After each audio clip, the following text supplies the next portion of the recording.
خانم مهدی‌پور، کارگردان نمایش من درد مشترکم مرا فریاد کن. خانم تو یکم در مورد کارتون توضیح بدید و نحوه اجرا.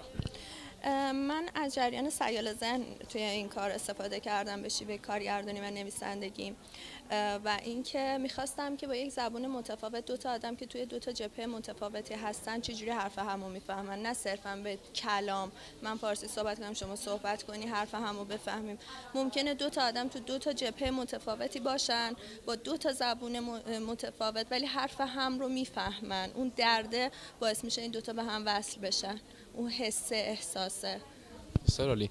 در مورد نحوه انتخاب متن هم توضیح میدین؟ خب چجوری متن انتخاب کردین و چه مراحلی رو گذروندین؟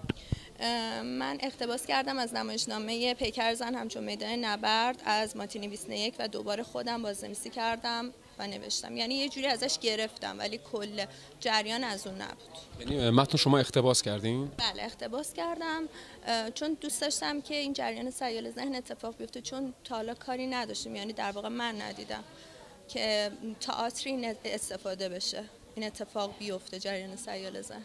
خانم مینا اسکندری، بازیگر نمایش من درد مشترکم مرا فریاد کن. خانم اسکندری لطف میکنید در مورد بازی در این کار و چجوری اصلا اومدین سر این کار توضیح به ما بدید؟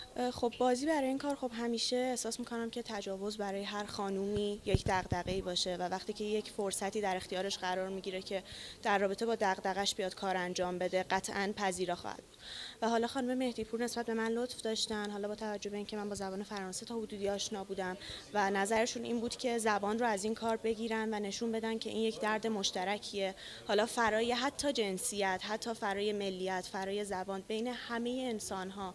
و وقتی که این پیشنهاد رو من دادن خب من پذیرفتم و برام خیلی باعث افتخار بود که در همچین نمایشی حضور داشته باشم. بسیار عالی. در مورد نقشتون هم توضیح میدین؟ چطوری به اون نقش رسیدین؟ حالا مراحلی که تکرار میشه.